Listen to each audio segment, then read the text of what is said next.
പക്ഷേ അൻവർ പൂർണ്ണമായ ഒരു മണ്ടത്തരത്തിന് ലൈനിലാണെന്ന് ഞാൻ കരുതുന്നതേയില്ല. ഇന്നത്തെ അൻവറിൻ്റെ വാർത്താ സമ്മേളനം പരിധി വിട്ടതാണെന്ന് ചിലർ ആക്ഷേപിക്കും. അതൊരു പ്രിസിഷൻ അറ്റാക്കാണെന്ന് വിചാരിക്കുന്നതാണ് ഞാൻ. കാരണം അത് ഉണ്ടാക്കിയ ബഹളം എന്താണ് നമ്മൾ വൈകുന്നേരം കാണുന്നുണ്ട്.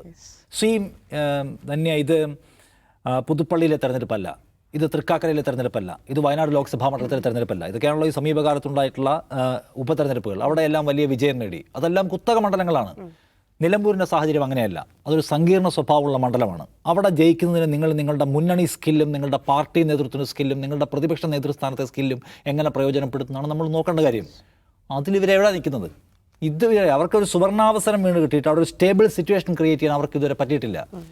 തലേ ദിവസം പ്രഖ്യാപിക്കുന്നതിന് മുൻപ് PV അൻവർ സ്ഥാനാർത്ഥിക്കെതിരെ പറഞ്ഞു. ജിംസ് ചൂണ്ടിക്കാണിച്ചൊരു കാര്യം, ഈ PV അൻവറിനെ മുന്നണിയിലെടുക്കണം. നമ്മൾ ആദ്യം കാണേണ്ട കാര്യം, ഇത് ഒരു നിലയ്ക്കും UDFന് പ്രതീക്ഷയില്ലാത്തൊരു മണ്ഡലമാണ്. അവിടെ UDFന് ഒരു സുവർണാവസരവും അപ്രതീക്ഷിതമായ പ്രതീക്ഷയും തുറന്നു കൊടുക്കുന്ന ആരാണ്? അൻവറാണ്. അൻവർ അദ്ദേഹത്തിൻ്റെ സ്ഥാനത്യാഗം ചെയ്ത് പുറത്തിറങ്ങി വന്ന് എന്തെങ്കിലും ഒരു ഡിസ്കഷൻ നടക്കുന്നതിന് മുമ്പ് തന്നെ UDFന് സമ്പൂർണ്ണമായ പിന്തുണ പ്രഖ്യാപിച്ച് നിങ്ങൾ മത്സരിച്ചോളൂ, ഏതു ചെകുത്താനെയായാലും ഞാൻ പിന്തുണയ്ക്കും, ജോയി ആയാൽ കൊള്ളാം എന്ന് പറഞ്ഞു. അപ്പോൾ ഒരു സുവർണാവസരം വന്നിരിക്കുന്നു. 4 വർഷം പൂർത്തിയായ പിണറായി വിജയനോട് നിങ്ങൾ ജനങ്ങളുടെ മനസ്സിലില്ല എന്ന് സ്ഥാപിക്കാൻ കഴിയുന്ന ഒരു അവസരം. അത് ആരുണ്ടാക്കിയതാ? അൻവർ ഉണ്ടാക്കിയതാണ്. ആ അൻവറിന് ഇന്നലെ രാത്രി വരെ, ഇന്ന് പുലർച്ചെ വരെ തിരിച്ചു റിവാർഡ് ചെയ്യാൻ, മറുപടി ഒരു ഉപകാരം ചെയ്യാൻ UDF തയ്യാറായിട്ടില്ല. പിന്നെ അയാൾ എന്ത് ചെയ്യണം? അയാൾ പറഞ്ഞ സ്ഥാനാർത്ഥിയെ വെച്ചില്ല. അയാൾ പറഞ്ഞ ഒരു വേ കുഴപ്പമാണ്, വെച്ചില്ല. അയാൾ മുന്നണി പ്രവേശനം എന്ന ആവശ്യം ഉന്നയിച്ചു, അത് നടത്തിയില്ല. അയാൾ ഉന്നയിച്ച കോസ് ഉണ്ടല്ലോ, പിണറായി വിജയൻ ആഭ്യന്തരം സംഘി-രാഷ്ട്രീയം, ഇത് പൂർണ്ണാർത്ഥത്തിൽ ഇപ്പോഴും UDF ഏറ്റെടുത്തിരുന്നു. അതിന് തുടർച്ച UDF ഉണ്ടാക്കിയോ? LDFിൽ നിന്നപ്പോഴാണ് അതിന് ഏറ്റവും കൂടുതൽ ഊക്ക് കിട്ടിയിട്ടുള്ളത്. മീൻസ് അതിന് ഏറ്റവും കൂടുതൽ പിന്തുണ കിട്ടിയത്. LDFിൽ നിന്ന് ഇറങ്ങി വന്നതോടുകൂടി അതിൻ്റെ ബഹളം അവസാനിച്ചു. അതിൻ്റെ ഒരു തുടർച്ച ഉറപ്പാക്കാൻ, അതൊരു പ്രധാനപ്പെട്ട ക്യാമ്പയിനാക്കാൻ UDF ശ്രമിച്ചിട്ടേ ഇല്ല. അപ്പോൾ അയാൾ ഉന്നയിച്ച രാഷ്ട്രീയത്തെ കെടുത്തി കളയുക, അയാൾ ആവശ്യപ്പെട്ട സ്ഥാനാർത്ഥി ഇല്ലാതാക്കുക, അയാൾ ആവശ്യപ്പെട്ട മുന്നണി പ്രവേശനമില്ല, അയാൾക്കൊന്നുമില്ല. അയാൾ ത്യാഗം സഹിച്ചുണ്ടാക്കിയിട്ടുള്ള ഒരു അവസരത്തെ പ്രയോജനപ്പെടുത്താൻ മുന്നിൽ കയറി നിൽക്കുന്നു UDF. അപ്പോൾ എന്താ ചെയ്യേണ്ട? അയാൾ തലേ ദിവസം രാത്രി പോലും അയാൾക്ക് മുന്നണി പ്രവേശനത്തിന് കാര്യത്തിൽ ഉറപ്പ് കൊടുക്കുന്നില്ല. അതായത് 4-5 ആഴ്ച മുമ്പാണ് കോഴിക്കോട് യോഗം ചേർന്നിട്ട് ഇദ്ദേഹത്തെ മുന്നണിയിലെടുക്കുന്ന കാര്യം ചർച്ച ചെയ്യാം, അത് തീരുമാനം ഉണ്ടാക്കാൻ VD സതീശനെ ചുമതലപ്പെടുത്തുന്നു. ഇന്നിപ്പോൾ K സുധാകരൻ പറയുന്നു മുന്നണി പ്രവേശനം ഞങ്ങൾ ചർച്ച ചെയ്തിട്ടേ ഇല്ലെന്ന്. അപ്പോൾ ആരാണ് അൻവർ? ഇത് ഒറ്റയ്ക്ക് തീരുമാനമെടുക്കാൻ സതീശനെ ഏൽപ്പിച്ചിരുന്നു. സതീശന് ആ കാര്യത്തെക്കുറിച്ച് മിണ്ടുന്നില്ല, തീരുമാനം എടുക്കുന്നില്ല, ഒന്നും എടുക്കുന്നില്ല. വലിപ്പിക്കാം. എന്ത്? നമുക്കിപ്പോൾ ഒന്ന് ജയിച്ചു കിട്ടണം, അതിന് വലിപ്പിക്കുകയാണെന്ന് മനസ്സിലായപ്പോൾ എന്ത് ചെയ്യണം? പിന്നെ ഇന്ന് രാവിലെ നടത്തുന്ന വാർത്താ സമ്മേളനത്തിൽ പറഞ്ഞു മുസ്ലിം ലീഗോട് സംസാരിച്ചു, മുസ്ലിം ലീഗ് ചെയ്യാനുള്ള കാര്യങ്ങളൊന്നും ചെയ്തു കഴിഞ്ഞു, അത് പുറത്തു പറഞ്ഞോളാൻ പറഞ്ഞു എന്നാണ് ഇന്നിപ്പോൾ അൻവർ പറഞ്ഞത്. അത് പുറത്തു പറഞ്ഞു. K മുരളീധരൻ പാവം എന്നെ വിളിച്ചു, സഹിച്ചോ എന്നാണ് പറഞ്ഞത് എന്നാണ് നമ്മളത് കാണുന്നതിനകത്ത്. ഇന്ന് നിങ്ങൾ ഒരു വെറുതെ ഒന്ന് നോക്ക്. ഇന്നിപ്പോൾ VD സതീശനെ മാക്സിമത്തിൽ കുറ്റം പറയുകയാണ് ഇന്ന് അൻവർ ചെയ്യുന്നത്. എന്നിട്ട് പറഞ്ഞു ഞാൻ KC വേണുഗോപാലിൻ്റെ സംസാരിക്കുന്നു. വേറെ ഒരു പാർട്ടിയിലാണെങ്കിൽ പ്രതിപക്ഷ നേതാവിനെ ആക്ഷേപിച്ചിട്ട് KCയുടെ അടുത്തേക്ക് വന്നാൽ KC എന്താ പറയുക? വേറെ പണി നോക്കുന്നതായിരിക്കും പറയുക. ഇന്ന് KC എന്താ പറഞ്ഞത്? അങ്ങനെ ആരും ഒറ്റപ്പെടുത്തിയിട്ടില്ല എന്നാണ്. അപ്പോൾ സതീശൻ ചില കാര്യങ്ങൾക്കകത്ത് അദ്ദേഹത്തിൻ്റെ ഒറ്റ തീരുമാനം കൊണ്ടുപോകണമെന്ന അഭിപ്രായം കോൺഗ്രസിനകത്തുള്ള ഒരു നിലനിൽക്കുന്ന യാഥാർത്ഥ്യമാണ്.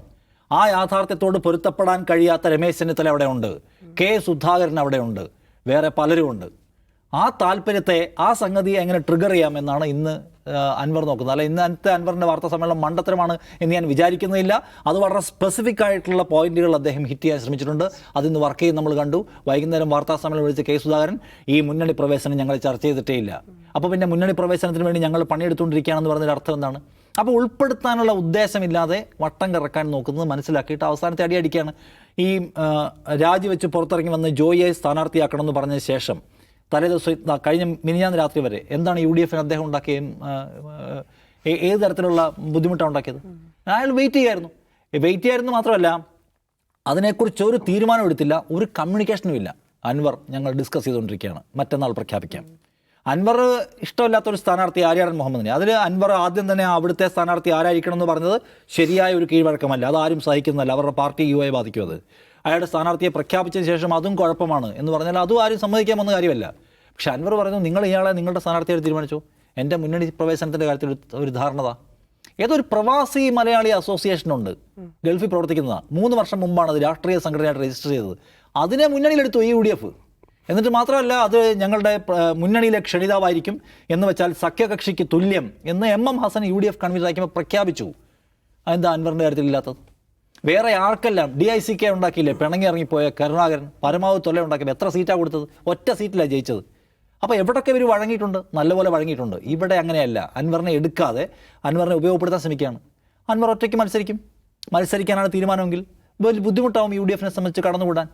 അപ്പോൾ എല്ലാവരും വിചാരിക്കും എന്തെങ്കിലും പറഞ്ഞാണ് അൻവർ സ്വയം നശിക്കുകയാണല്ലോ, കത്തിത്തീരുകയാണെന്ന് വിചാരിക്കും. അങ്ങനെയില്ല. നിങ്ങൾക്ക് നിലമ്പൂർ വേണോ, നിങ്ങൾ അൻവറിനെ അക്കോമഡേറ്റ് ചെയ്യണം. നാളെ ആയാലും ചെയ്യേണ്ടി വരും. രാഷ്ട്രീയത്തിൽ എക്കാലത്തേക്കും ശത്രുക്കളില്ലല്ലോ. അപ്പോൾ ഇതൊരു ഒരു സങ്കീർണമായ ഒരു സാഹചര്യത്തെ അതിനെ കൈകാര്യം ചെയ്യലാണ് ശേഷി, സ്കിൽ. അല്ലാതെ കുത്തക മണ്ഡലങ്ങളിൽ വൻകിട ഭൂരിപക്ഷത്തിൽ വിജയിക്കുന്നത് മികവല്ല. ഇത് ടാക്കിൾ ചെയ്യാൻ കഴിയുന്നില്ല.